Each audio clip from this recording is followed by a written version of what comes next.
Bienvenue à Synchronicité, l'éveil de la conscience, animé par Isabelle Savoie-Churchill.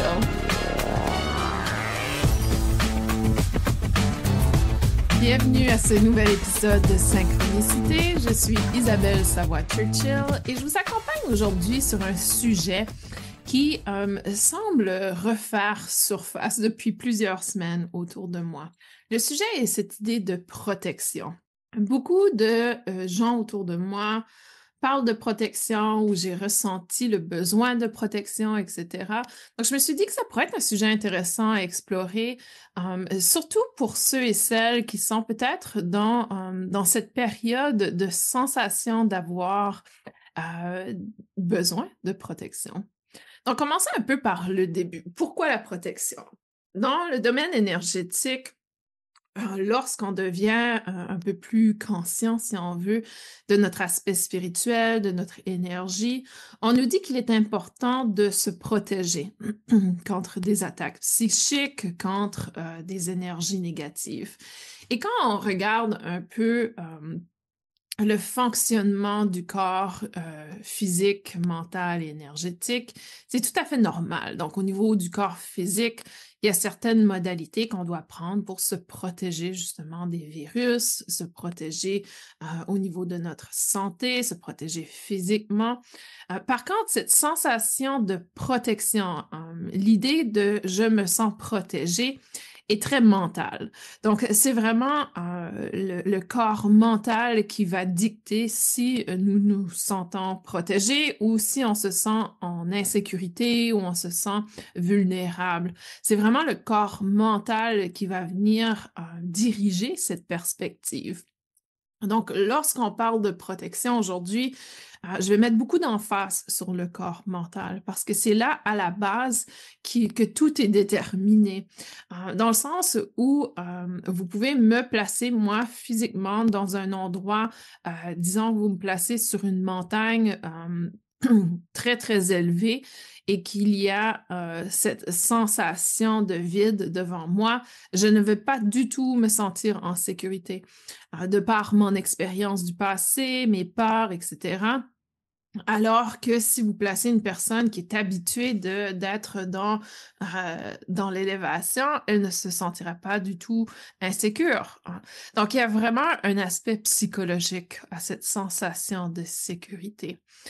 Je crois que c'était dans la théorie de Maslow, la théorie de la détermination, qui parlait de sécurité également. J'ai beaucoup étudié les théories de motivation et de besoin. Et pour moi, Maslow a certaines informations fautives, mais quand on regardait Maslow et l'aspect de sécurité, pour moi, c'était un besoin très psychologique. Oui, il y a des moments où on ne se sent pas en sécurité, mais dépendamment de votre psyché, vous allez être capable de gérer la situation ou pas. Donc, je trouve que c'est la même chose au niveau énergétique. C'est notre mental qui va dicter si on se sent protégé ou pas. Donc, allons à la base de cette idée de protection. Premièrement, dès le départ, si je dis j'ai besoin de protection, c'est qu'il y a une peur derrière, n'est-ce pas? On ne dirait jamais j'ai besoin de protection on n'avait pas peur.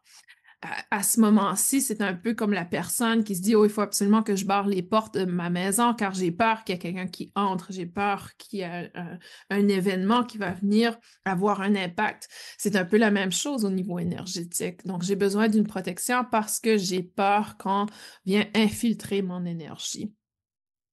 Donc, dès le départ, on est sur une base de dualité.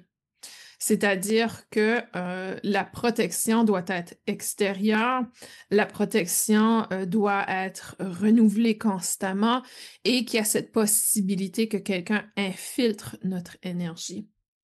Dans le domaine énergétique, on va souvent dire qu'il y a eu une attaque psychique, une attaque énergétique, et allons un peu voir comment ces attaques se produisent.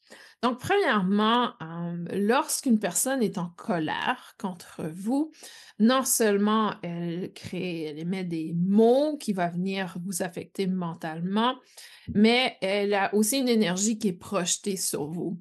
Et cette énergie a la possibilité d'entrer comme des pics dans votre champ énergétique. Mais tout dépend de votre mental et je vais revenir constamment à cette idée du mental parce que si dans votre mental, vous laissez les mots de la personne vous blesser, vous êtes constamment en train de revivre l'expérience au niveau mental, vous avez déjà baissé votre protection, vous avez donné la permission, vous avez donné votre pouvoir à l'autre personne pour qu'elle puisse s'infiltrer ou que les énergies puissent s'infiltrer, simplement en y créant de l'espace dans votre mental, en lui allouant du temps dans votre mental. Donc, dès le départ, pour moi, l'enseignement que j'ai reçu, c'est que la meilleure protection que tu peux avoir, c'est d'être en alignement avec toi-même et d'être dans l'amour. Oui, il y a des gens qui vont croire qu'être dans l'amour, c'est d'être vulnérable, c'est on doit aimer tout le monde, etc. Mais c'est pas du tout ça l'amour. L'amour, ici, on parle vraiment d'un amour inconditionnel.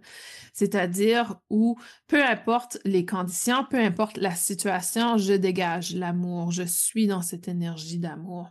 Peu importe à quel point l'autre personne est méchante. Et c'est pas l'idée d'être gentil. Ici, on n'est pas dans l'énergie de gentillesse, on est dans l'énergie d'amour, c'est-à-dire que c'est autant un amour de soi qu'un amour des autres. Ce qui veut dire que si quelqu'un est méchant envers moi-même, au lieu d'être dans la réciprocité, c'est-à-dire retourner cette vengeance, cette colère vers l'autre personne, ou d'être dans la victime, je suis constamment en train de penser à cet événement, qu'est-ce que j'aurais pu faire? Ici, on va être dans l'amour propre, c'est-à-dire qu'on va dire, OK, cette personne est en colère envers moi, je vais choisir de me retirer de l'espace pour prendre soin de moi, mais aussi pour donner l'espace à cette personne pour qu'elle puisse sainement exprimer sa colère sans que je suis sa béquille, dans le fond, sa cible. Donc, c'est hyper important de comprendre que l'amour en tant que protection, c'est aussi un amour de soi. C'est de faire des choix en conscience qui sont en quelque sorte dans la compassion de soi et des autres. Il y a vraiment cette perspective dans le domaine énergétique qu'il faut absolument avoir une protection extérieure. Et ici, je crois que ça se prête très bien quand on commence dans le domaine énergétique, quand on commence dans la pleine conscience ou dans l'éveil de la conscience, quand on réalise que, oh, OK, mon énergie est faible, je suis affectée par mon environnement, etc.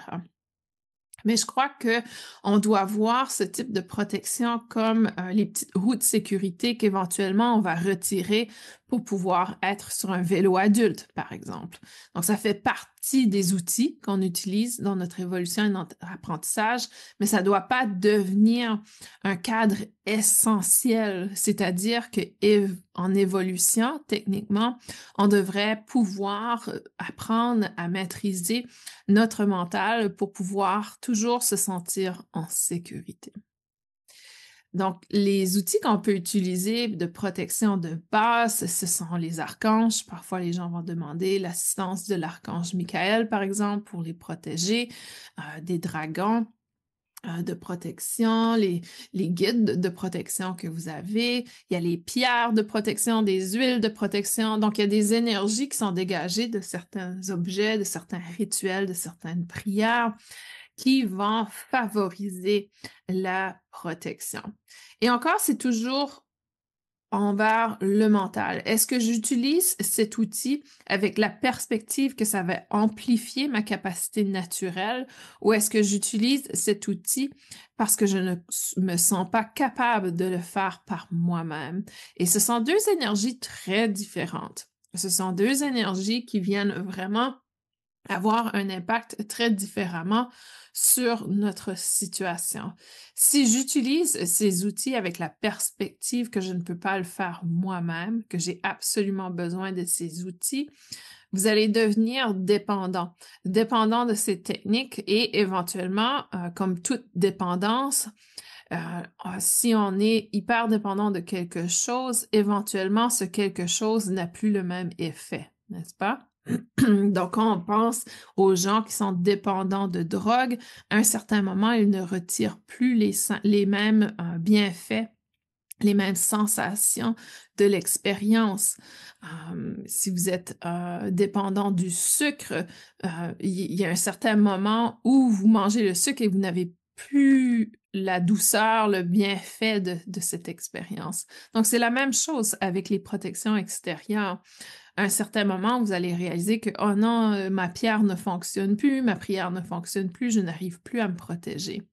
Ce genre de situation se présente pour vous faire évoluer, alors que beaucoup d'entre nous, dans ces situations, on va dévoluer, c'est-à-dire que on va être dans la peur, dans la panique, on va laisser le mental s'emporter et vraiment prendre l'espace de d'inquiétude, cet espace d'inquiétude que, oh, qu'est-ce que je vais faire? Rien ne fonctionne.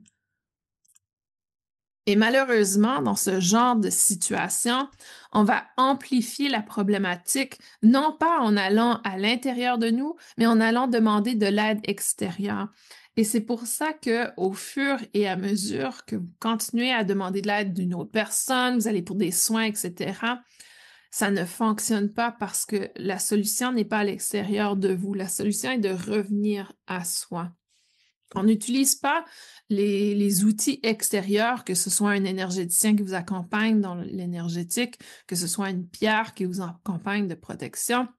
On n'utilise pas les outils extérieurs comme des béquilles pour remplacer notre capacité intérieure. On les utilise pour amplifier. Et c'est à ce moment que lorsque ça devient une béquille, on réalise que dans le fond, oups, il faut revenir à soi. C'est pour ça que vous aurez des gens qui vont constamment aller chercher des informations à l'extérieur, qui se sentent hyper insécures, qui n'ont pas confiance en leur capacité, mais qu'en même temps, plus ils cherchent, moins ils reçoivent ce qu'ils cherchent. Donc, il y a vraiment en anglais, on dit un catch-22, ce cycle de dépendance qui s'installe. Donc, la protection en soi, les outils que l'on a, j'ai créé récemment dans une retraite chamanique avec mes étudiants, on a créé un talisman de protection. Ce n'est pas, encore une fois, un outil qui est là pour remplacer notre capacité intérieure, mais de protection, mais plutôt pour l'amplifier. Donc, il faut vraiment être conscient de cette subtilité et de nos croyances également. Mon maître enseignant Reiki me dit souvent, Isabelle, quand tu utilises des outils de protection, c'est parce que le danger va constamment revenir. C'est cette idée que tu dois te protéger de quelque chose, alors que si tu résonnes dans l'amour, peu importe à quel moment le danger se présente, ça va glisser, c'est-à-dire que ça ne va pas s'accrocher à toi. Donc, quand tu émets une protection, une intention de protection, un rituel de protection, c'est éventuellement, ça va s'affaiser, éventuellement, ça ne sera plus efficace et ça va revenir. C'est cette idée que tu as constamment besoin de protection pour éviter que le danger revienne ou que l'attaque revienne. Alors que si tu vibres dans l'amour, il n'y a plus cette capacité de danger ou de perturbation de s'accrocher à toi. Tout flotte, tout coule dans le fond. Et rien ne s'accroche à toi en termes d'expérience. Donc, pour moi, je crois que c'est une de très bonnes réflexions, surtout à ce moment-ci où plusieurs personnes semblent être très hors de contrôle en termes de leur mental. Sachez que cette sensation de protection ne viendra jamais du physique. Elle est mentale. Elle va venir de votre mental. Donc, il est peut-être temps de visiter ces croyances que vous avez. Que vous êtes attaqué, parce que dans le fond, non seulement ça touche à l'aspect de votre force mentale, votre résilience mentale, ça touche aussi à un autre aspect, cet aspect de victime. Donc, vous êtes victime de l'extérieur versus l'aspect un peu plus leader où tout est en accompagnement, tout est en connexion en quelque sorte. Et justement, ça vient à cet aspect de confiance. Est-ce que j'ai confiance en l'univers ou est-ce que j'ai l'impression que l'univers, les choses extérieures jouent contre moi? Donc, ça revient toujours à cet aspect de se prendre en charge. Et vous avez entendu, si vous m'écoutez depuis le début, je parle constamment de l'importance de prendre son mental en charge, de vraiment ne pas laisser vos idées, vos pensées vous définir, mais au contraire, de pouvoir revenir à cet espace intérieur qui est vous-même, cet espace qui rayonne à l'intérieur de vous et votre véritable identité. Le mental, il est juste là pour analyser, juger, critiquer, questionner. Le mental est un outil, ce n'est pas votre identité. Donc, à ce moment-ci, il est hyper important que cet outil vous accompagne et non vous détruise. Est-ce que votre mental vous limite dans votre vie ou est-ce qu'il vous élève, vous permet d'évoluer?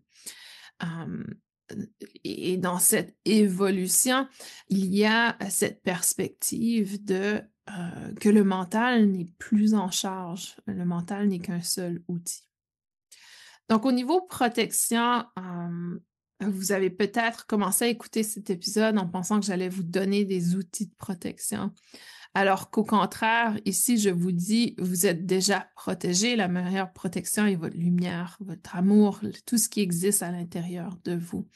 Quand vous vous sentez protégé, quand vous réalisez que rien à l'extérieur ne peut avoir un impact sur vous, à moins que vous choisissez de lui donner cette permission de vous impacter, on devient en quelque sorte des êtres qui sont dans la confiance et qui sont dans cette reconnaissance, non seulement de la confiance en extérieure de l'univers, etc., mais la confiance en soi. La confiance que nous avons tout ce dont nous avons besoin pour prendre soin de soi. Et encore une fois, je suis pas ici en train de dire qu'il faut pas demander de l'accompagnement, que les pierres, ça fonctionne pas, que les huiles, ça fonctionne pas. Oui, mais ce sont des outils d'accompagnement qui accompagnent déjà la lumière qui existe en nous. C'est en quelque sorte des outils de rappel. Ils nous rappellent que nous avons déjà ces capacités en nous. Donc, c'est un objet extérieur qui nous rappelle ce qui est à l'intérieur. Mais par contre, si vous vous dissociez, si vous êtes dans la dualité, c'est-à-dire que la pierre est séparée de moi et la pierre est celle qui projette cette protection et rien ne vient de moi, alors à ce moment-ci, la protection est temporaire, la protection éventuellement est une dépendance. Elle ne sera pas efficace au fur et à mesure parce que vous vous êtes détaché. L'idée est toujours de revenir à cette connexion au tout, à cette connexion à tout ce qui nous entoure, à tout ce que l'on est. Ce matin, je lisais un article qui parlait de la nature, comment on définit la nature. Et souvent, dans la définition de la nature, on omet de dire que l'humain fait partie de la nature également. On s'est séparé de notre propre nature et de la nature extérieure. On vit dans cette dualité qu'on est unique, on est séparé, on ne fait pas partie de la nature. Alors que nous sommes la nature, tout comme l'herbe est la nature, les animaux sont la nature, l'humain également est la nature. Donc, c'était cette idée de revenir à cette perspective de nous sommes tous connectés. Nous faisons tous partie d'un tout et à l'essence de qui nous sommes déjà protégés. Mais le mental va venir jouer ce jeu de séparation, de dualité, de victime, etc. Ce que l'on appelle souvent l'ego. Donc pour moi, ça fait partie aussi du concept d'ego spirituel, c'est-à-dire que j'utilise des outils extérieur pour me protéger. C'est encore l'ego qui nous dit que je ne suis pas capable de me protéger moi-même. Donc, ça fait partie du concept d'ego spirituel. En même temps, on est dans un parcours d'évolution. Pour moi, c'est la même chose. J'ai perçu des moments où j'avais besoin de protection. Et encore aujourd'hui, parfois, je vais demander l'assistance de mes dragons, de mes guides pour me protéger. Mais à ces moments, c'est parce que je reconnais que je suis dans un état vulnérable. Je le sais, je reconnais que j'ai cette capacité en moi de me protéger. En général, ça fonctionne très bien. Mais des fois, j'ai besoin d'outils pour amplifier cette capacité naturelle. Donc, je crois que c'est l'approche qui semble être la plus saine, si on veut, pour maintenir cette évolution, cette protection. Pour moi, j'ai toujours eu cette difficulté lorsque les gens disent: «Ah, telle technique, ouvre des portes, d'entités négatives, des portails d'entités négatives, faut faire attention de faire telle chose».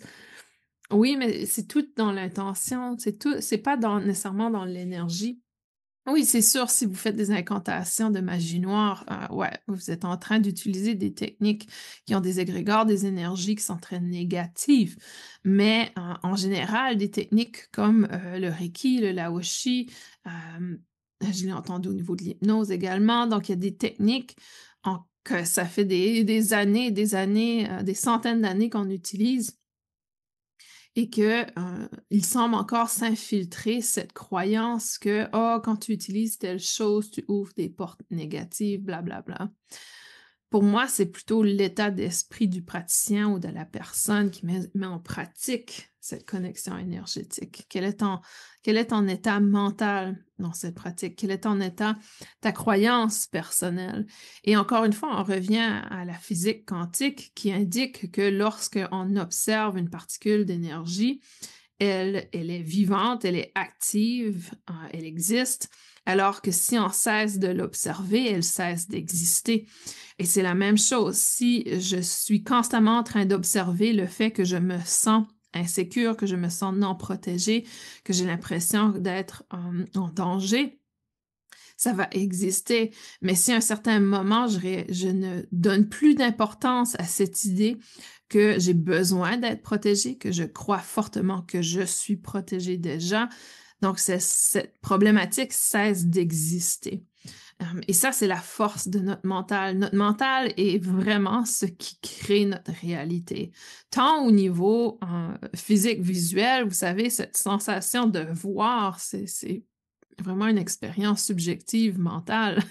C'est notre cerveau qui nous permet de voir. Mais est-ce que ça veut vraiment dire que ça existe? C'est une question très philosophique. Donc, si je perds la vue, il y a plein de choses qui vont cesser d'exister dans ma réalité. Est-ce que ça veut dire qu'ils n'existent plus physiquement? Pas nécessairement, mais ils ne font plus partie de ma réalité. Donc, on a vraiment ce mouvement essentiel au niveau de la réalisation que l'expérience est très mentale. C'est le mental qui va contrôler votre réalité. Donc, c'est hyper important d'en prendre conscience aujourd'hui et de se dire, OK, qu'est-ce que je dois mettre en place dans le fond pour me sentir en sécurité? Et la sécurité, ce type de protection, vous allez me dire: «Ah, mais comment je fais pour me protéger des gens méchants autour de moi?» et cetera. Posez-vous la question: pourquoi vous fréquentez ces gens? Pourquoi vous vous autorisez à être: «Ah, mais c'est ma famille, c'est ci, c'est ça». Ouais, mais quand même. Je sais qu'on choisit pas sa famille, mais en quelque sorte, vous vous imposez, selon vos croyances, encore une fois, vous vous obligez à vous mettre dans des endroits où vous êtes vulnérable. Et ça, je l'ai vécu récemment, de par on veut être gentil, j'appartiens à mon propre business, j'ai des gens qui me fréquentaient, qui m'ont demandé de les assister et la relation n'allait pas du tout, n'était pas en intégrité et même dès le départ. Dès le départ, quand on m'a proposé de faire partie de telle chose, il y avait une hésitation à l'intérieur de moi. Mais j'ai pas écouté, hein. Encore aujourd'hui, même si je pratique dans l'énergétique et que j'ai appris des concepts très clairs au niveau de prendre soin de soi, de s'écouter, d'être attentif à son intuition, même si je communique avec mes guides, il m'arrive encore des moments où ma croyance est que je dois être gentille et donner une chance aux gens. Et parfois, ça n'aboutit pas nécessairement à l'endroit que je souhaite que ça évolue. Et encore une fois, j'ai appris que quand j'écoute pas mon intuition, les choses se passent pas naturellement et positivement nécessairement. et donc pendant plusieurs mois, je me suis sentie un peu pas moi-même. J'ai senti comme s'il y avait des énergies qui me rabaissaient. Je comprenais pas pourquoi j'avais des énergies qui me rabaissaient. Je comprenais pas pourquoi j'avais de la difficulté à me sortir d'un certain état, pas nécessairement quand j'étais au travail, mais quand j'étais chez moi ou le soir, la nuit, et cetera. Des moments vulnérables pour moi. Au travail, vous savez, je connecte avec des énergies très élevées, donc c'est facile d'être élevé au quotidien. Mais quand je suis à la maison, dans mes choses personnelles, je remarquais que mon énergie était très différente. À un tel point que, je suis allée demander de l'aide à l'extérieur, mais je savais que c'était quelque chose que je devais régler et que cette personne, dans le fond, me l'a dit que c'était à moi à moi de me guérir. J'ai une amie qu'on travaille souvent ensemble au niveau énergétique et on n'hésite pas à nous dire les vraies choses. Donc j'ai pas aimé la réponse, mais je comprenais pourquoi et à ce moment, il y a une situation qui s'est produite avec ces personnes, que j'étais pas en intégrité avec et j'ai clairement mis mes limites et même que, j'ai choisi de bloquer ces personnes sur mes textes. Et juste le fait d'exprimer ma vérité, de dire que je ne suis pas en intégrité, que je souhaite plus faire partie de leur projet, m'a vraiment élevée. Juste le fait d'exprimer cette vérité. Et quand j'ai bloqué, c'est comme si un poids s'est enlevé. C'est comme si j'avais plus cette obligation d'être la gentille, d'être la bonne personne envers. Et c'est pas que je suis une mauvaise personne de les refuser. Je pense que c'est une croyance que je nourris à l'intérieur, que quand on dit non à quelqu'un, on est une mauvaise personne. Alors que dans le fond, j'aurais complètement raison de dire qu'ils sont des mauvaises personnes pour avoir imposé les énergies qu'ils m'imposaient. Mais encore une fois, ce serait être dans la victime. Et je refuse d'être dans ce rôle de victime. C'est moi qui leur a donné la permission de baisser mes énergies. C'est moi qui a donné du poids à leurs pensées. C'est moi qui a donné de la valeur à leurs idées et de la valeur aussi à leurs paroles. Donc, si dès le départ, j'avais dit non, je ne souhaite pas participer, je ne souhaite pas être en contact, mes énergies ne seraient pas baissées comme ça. Donc, c'est important de comprendre que oui, il y a la protection, mais il y a aussi cette idée de discernement et de souveraineté qui doit être exprimée. Peu importe la quantité de protection énergétique que vous mettez autour de vous, si vous choisissez d'ouvrir la porte, vous ouvrez la porte aux énergies. Et qu'est-ce que je vais dire par ça? Je vous donne un exemple, une analogie très simple. Vous installez un système d'alarme à votre maison, vous placez des caméras partout, vous barrez les portes chaque soir, et soudainement quelqu'un cogne à la porte et vous choisissez d'ouvrir la porte. Donc, peu importe tous les systèmes de sécurité que vous avez mis en place, à ce moment-là, vous avez choisi d'ouvrir la porte. Est-ce que vous avez ouvert la porte à la bonne personne? Là est la question. Et c'est la même chose au niveau énergétique.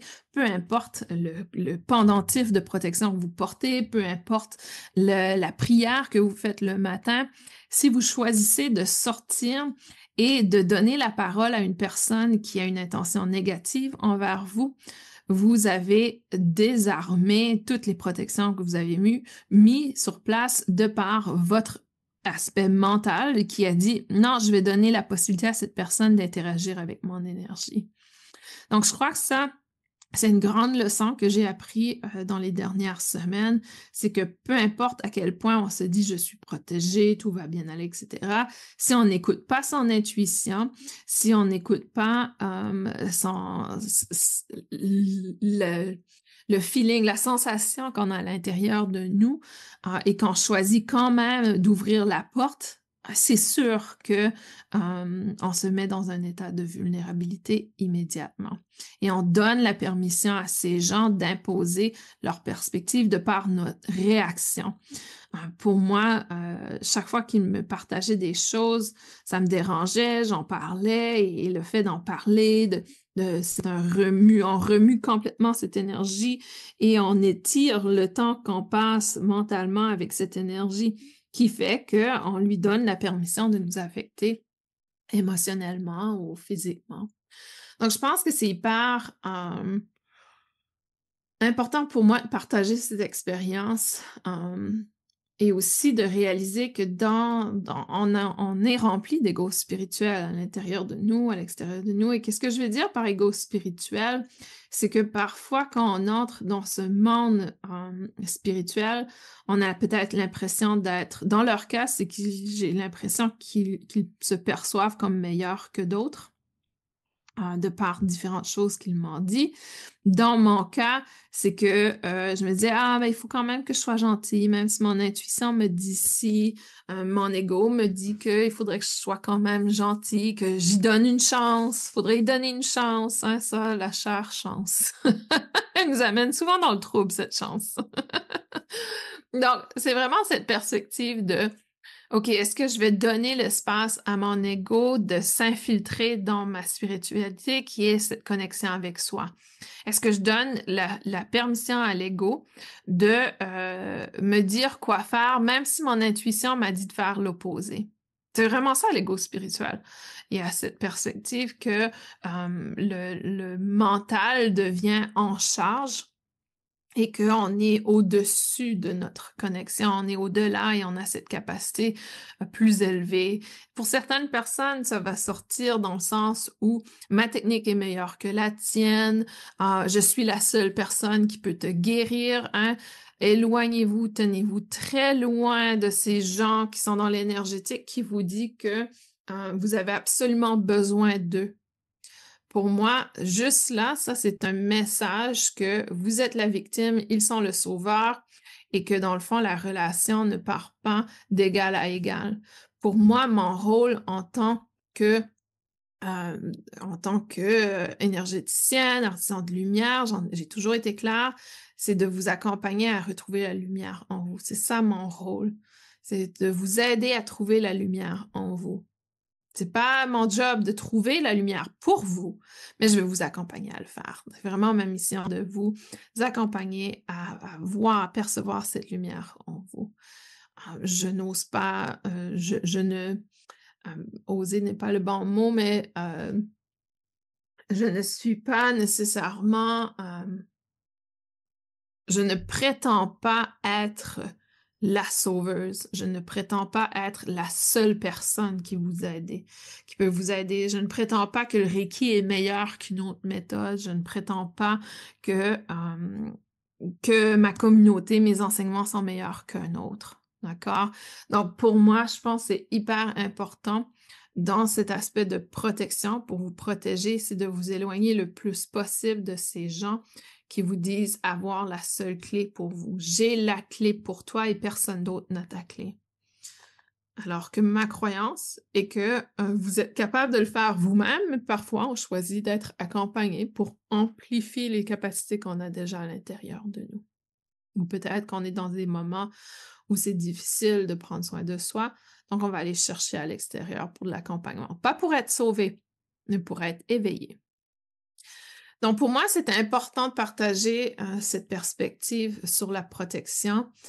Je suis désolée si vous êtes déçus que je ne vous ai pas donné des outils de protection. Ce n'était pas du tout l'objectif aujourd'hui, mais plutôt de vous faire réaliser que peu importe l'outil que vous utilisez, la protection peut être éveillée à partir de vous et dans le fond, vous n'avez pas besoin de protection. À la source, à l'essence, on n'a pas besoin de protection. Mais j'ai un peu de difficulté avec cette exclamation, n'empêche que c'est une vérité que je ressens au plus profond de moi. Je crois qu'aussi que à un certain, dépendamment où nous en sommes dans notre cheminement spirituel, ce n'est pas la phrase qu'on souhaite entendre. Donc, si vous choisissez d'utiliser des outils de protection, soyez toujours dans cette perspective qu'ils sont là pour amplifier ce qui est déjà en vous et non un outil sauveur parce qu'encore une fois, on va tomber dans cette dépendance. Donc, je vous remercie pour votre écoute. Ça fait un plaisir de partager avec vous. Si vous avez des questions, n'hésitez pas à les partager. S'il y a des sujets que vous souhaitez que j'explore avec vous, n'hésitez pas à les partager. Je partage aussi que ce mois-ci ou le mois prochain, soit le 6 mai, je démarre un nouveau masterclass intitulé Les Anges de la mer. Donc, c'est vraiment une expérience immersive de 6 semaines avec moi qui est conçue pour vous aider à connecter aux fréquences des baleines, des dauphins, Contrairement au masterclass antérieur, ce masterclass, oui, il sera comme les autres en termes de canalisation d'être, mais les anges de la mer souhaitent enseigner une technique d'harmonisation pendant cette formation. Donc, vous apprendrez à harmoniser les énergies avec les anges de la mer également. Donc, ça va faire partie de cette formation de 6 semaines. On commence le 6 mai. La formation est 111 €. Je vous invite à aller visiter mon site monuniversoi.com. Vous y trouverez plus de détails. Vous pouvez écrire également à info@isabelleschurchill.com. Je vous envoie les informations. Et aussi pour les gens qui sont ouverts à être formés en présentiel, j'ai 2 événements présentiels qui vont se dérouler au mois de septembre. Le 13 septembre 2025, je serai à Paris pour enseigner une thérapie en synergie des plantes. C'est une thérapie que j'ai développée qui combine l'énergétique et les huiles essentielles.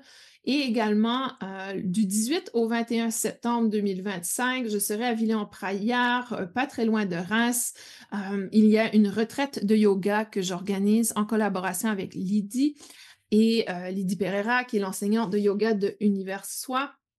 Et cette retraite est intitulée Au cœur de soi, une retraite de yoga et reconnexion à soi. Donc, c'est vraiment un endroit pour vous offrir un espace de reconnexion profond avec vous. Si ça vous intéresse, n'hésitez pas à aller visiter mon site isabelleschurchill.com. Vous pouvez cliquer sur événements pour les événements présentiels ou Univers Soi pour le masterclass qui est à venir. Donc, ce sera un plaisir de vous y rencontrer. Je vous invite aussi à aller visiter ma chaîne YouTube. Vous avez qu'à chercher Isabelle S. Churchill sur la chaîne YouTube. J'ai un événement qui se passe demain, le 22 avril, qui sera une canalisation des anges de la mer. Donc, si ça vous intéresse, vous n'êtes pas certain si le masterclass est pour vous, vous pouvez simplement vous joindre à nous. Ce sera une séance de guérison énergétique qui va se faire, mais aussi de canalisation avec les anges de la mer. Je vous dis à très bientôt. Je vous envoie plein d'amour, moi, et c'est un plaisir encore de partager avec vous.